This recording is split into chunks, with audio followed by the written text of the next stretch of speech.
एक महत्वपूर्ण सूचना है कौंते। वृकोदर भीम और अंगराज कर्ण के मध्य महाविकट द्वंद्व हो रहा है और परिणाम के संकेत शुभ नहीं है।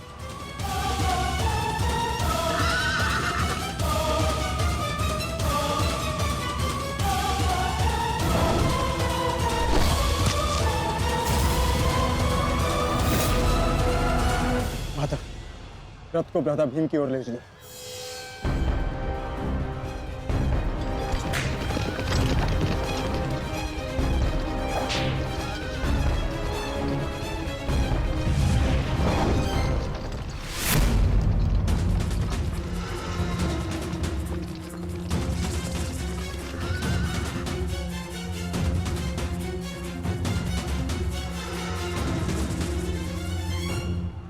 अर्जुन, तुमने हर एक परीक्षा में सफलता पाई है। देखना यह है कि तुम इस परीक्षा में सफल होते हो या नहीं।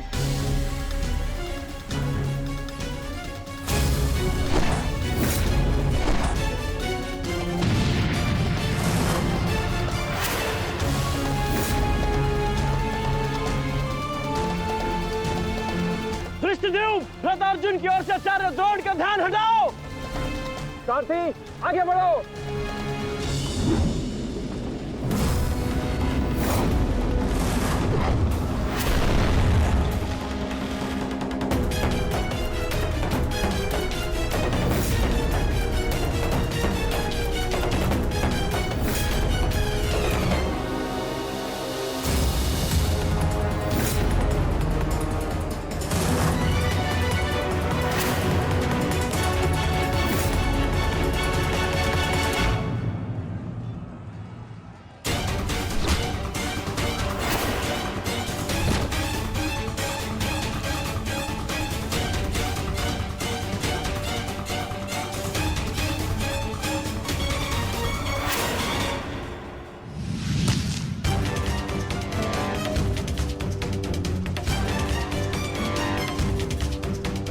तुम बार बार मेरे समक्ष क्यों आ जाते हो? क्योंकि आपके प्रारब्ध में मुझसे द्वंद्व लिखा है आचार्य, अर्जुन से नहीं। हट जाओ मेरे मार्ग से। सावधान।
अपना सर्वश्रेष्ठ प्रदर्शन करना पुत्रों।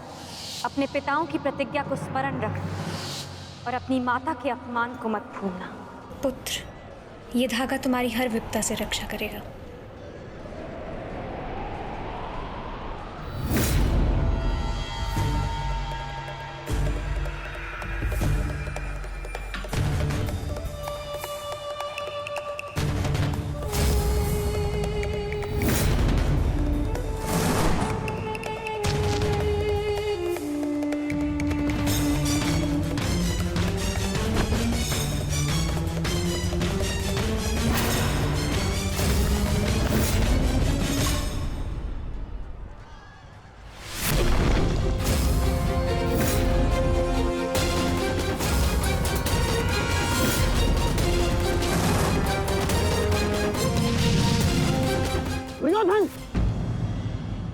बालक के साथ बचकाना खेल बंद करो। वहां देखो, कर्ण और भीम के मध्य घातक संग्राम छिड़ा है। इससे अच्छा अवसर कभी नहीं मिलेगा मेरे होने वाले सम्राट। ना, जाओ और इस दुस्साहसी भीम का अंत कर दो। जाओ।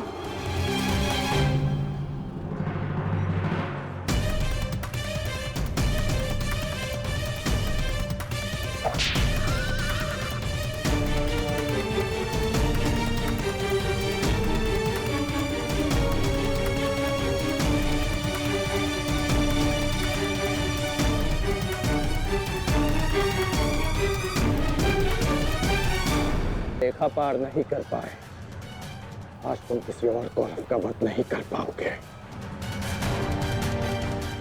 बोलो ना सही, मैं तुम्हारा वध कर दूंगा। उसका अवसर कभी और ढूंढना भी, क्योंकि सूर्यास्त हो चुका है।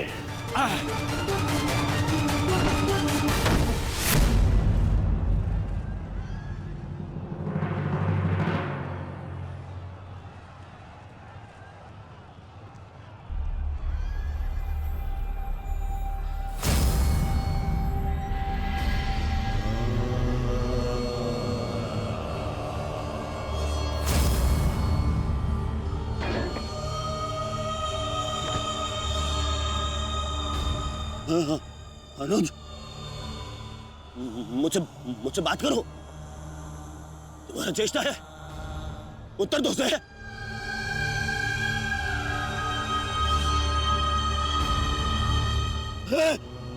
अनुज, अनुज उत्तर दो। ये क्या हो गया? तुम सबने कभी अपने देश की बात का उल्लंघन नहीं किया, तो आज ये उदंडता क्यों? उठो, उत्तर दो। उठो।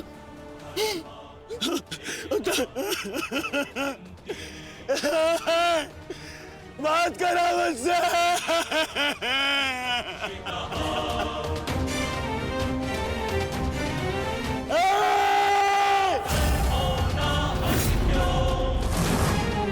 क्या किया भीम? ये क्या किया तुमने? केवल कहने को ज्येष्ठ भ्राता था मैं। पिता से अधिक इन्होंने मुझे सम्मान दिया है।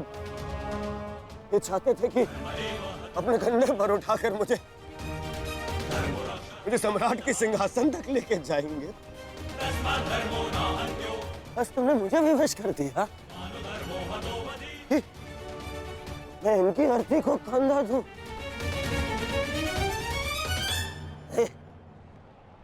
तुमने उचित नहीं किया है भीम, उचित नहीं किया। मैं छोड़ूंगा नहीं तुम्हें। उधर मैं नहीं छोड़ूंगा।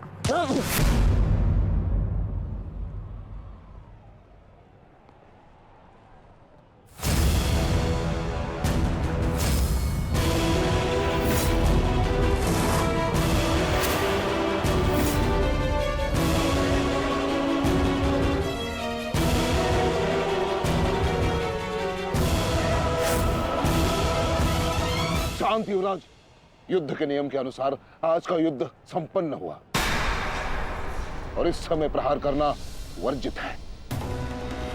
पर प्रतिकार करना नहीं आता है। प्रतिकार नहीं।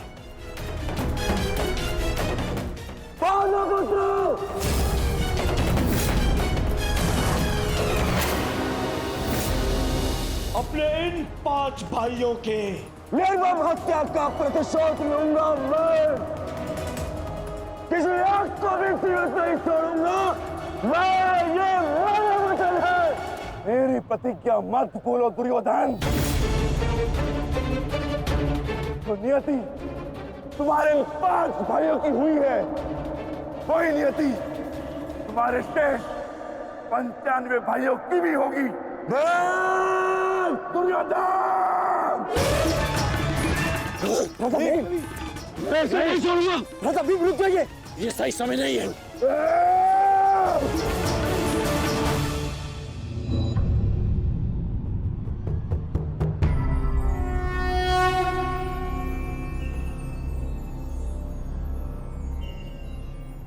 श्रेष्ठ यही होगा कि दोनों पक्ष अपने नियमों को स्मरण रखें।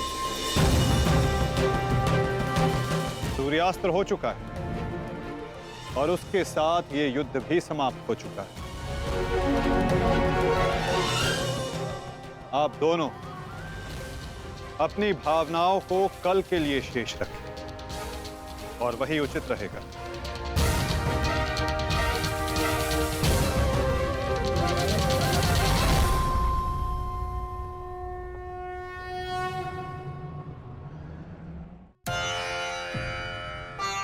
मैं आपको पुनः लौटा रही हूँ महादेव।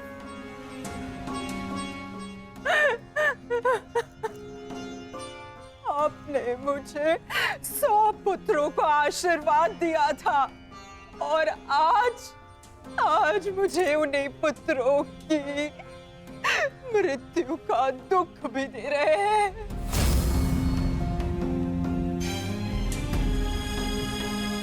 विलाप ना करो गांधारी। युद्ध में मृत्यु होना निश्चित है।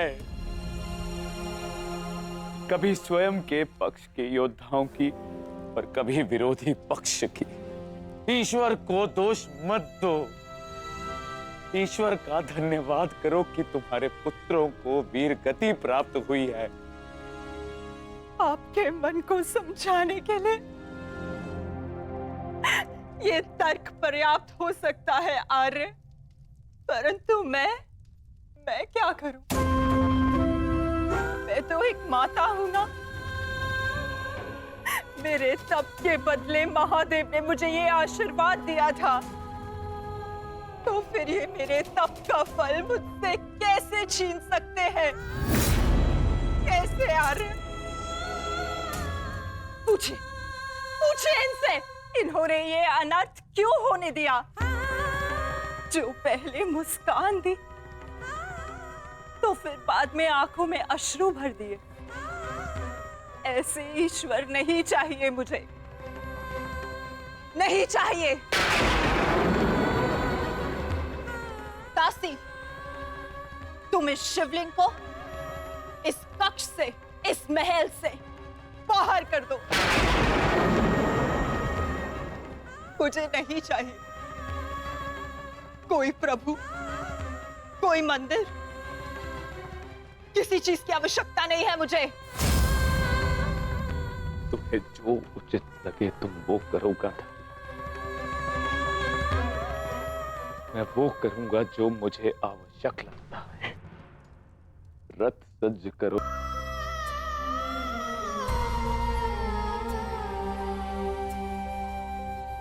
युद्ध में योद्धा को घाव लगना सामान्य बात है।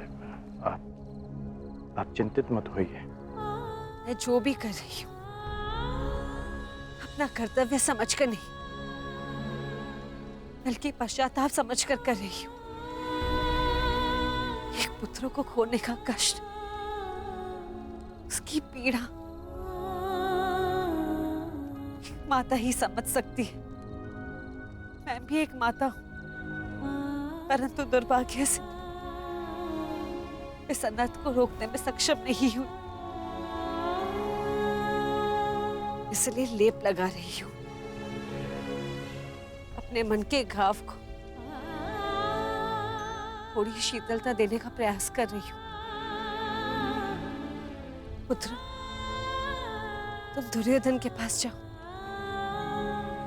इस समय उसे अपने मित्र की सबसे अधिक आवश्यकता है।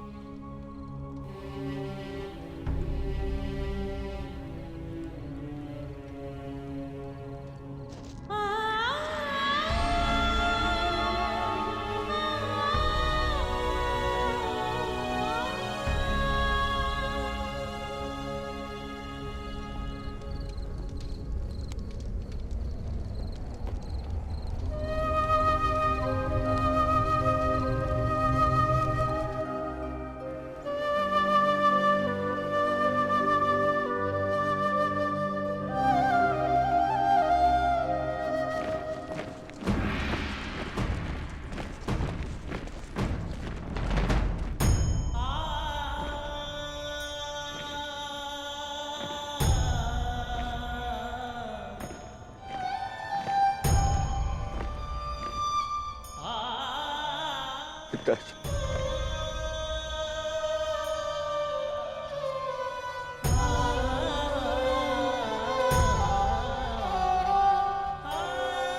पिताजी, ये मौन रहो और इस अंतिम संस्कार की विधि को रोको।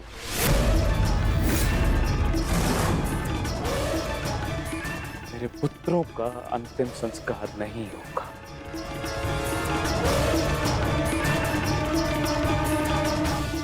महाराज, ये कैसा अनर्थ करने जा रहे हैं आप? देखिए, इस संसार में आने वाले का और इस संसार से जाने वाले का संस्कार अत्यावश्यक होता है, अन्यथा इनकी आत्माओं को कैसे मुक्ति मिलेगी? क्या कर रहे हैं आप? क्या इस संस्कार से मुझे मेरे पुत्रों को खो देने की पीड़ा से मुक्ति मिल सकती है शकुनी? क्या इस संस्कार से उस दहल पर लगे चिन्ह जो महारानी गांधारी के शरीर पर आज भी है, क्या वो मिट सकते हैं? तुम्हारे लिए वो केवल 5 सैनिक थे, किंतु मेरे लिए वो मेरे अंग, मेरे शरीर, मेरी आत्मा के 5 हिस्से थे, 5 अंश थे। आज मैंने अपनी आत्मा के वो 5 अंश भी खो दिए और इससे अधिक हानि अब मैं सह नहीं सकता। मैं वर्तमान नहीं देख सकता, परंतु भविष्य देखने की क्षमता आ गई है मुझ में। हस्तिनापुर का महाराज होने के नाते ये मेरा निर्णय है कि इस युद्ध को इसी क्षण रोक दिया जाए।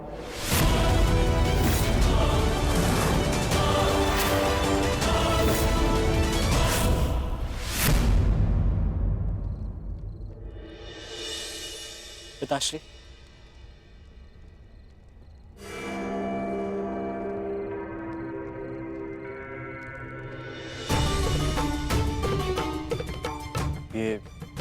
ये किसके लिए? आपके लिए पिताश्री। आज आपको अंगराज कर्ण के 2 बाण लगे थे ना, उनके उपचार के लिए।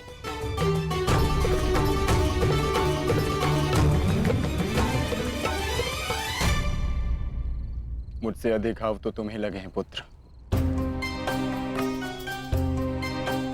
मैंने सुना तुम्हारे और दुर्योधन के मध्य हुए द्वंद्व के विषय में।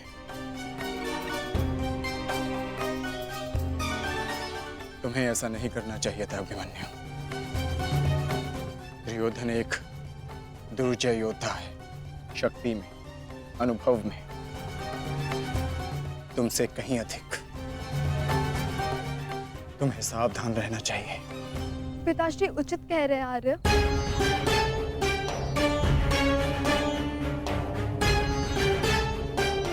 किंतु एक योद्धा के लिए ये विचार सुनना और स्वीकार करना दोनों ही अनुचित है।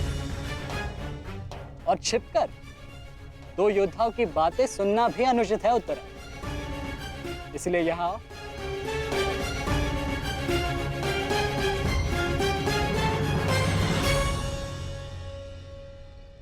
आप ही बताइए पिताश्री, क्या एक पत्नी का अपने पति के लिए चिंता करना अनुचित है? आप कहते हैं तो ये मान जाते हैं, और मैं कहूं तो ये मुझ पे बरस पड़ते हैं।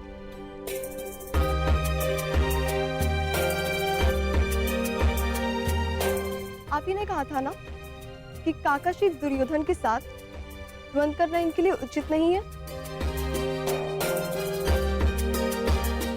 प्रभु का धन्यवाद, ये सकुशल युद्ध भूमि से वापस आ गए।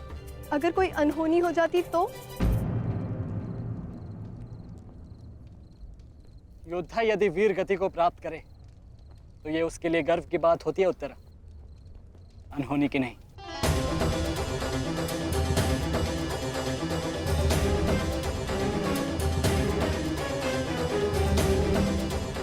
मुझे तुम्हारे साहस और कौशल पर गर्व है पुत्र, परंतु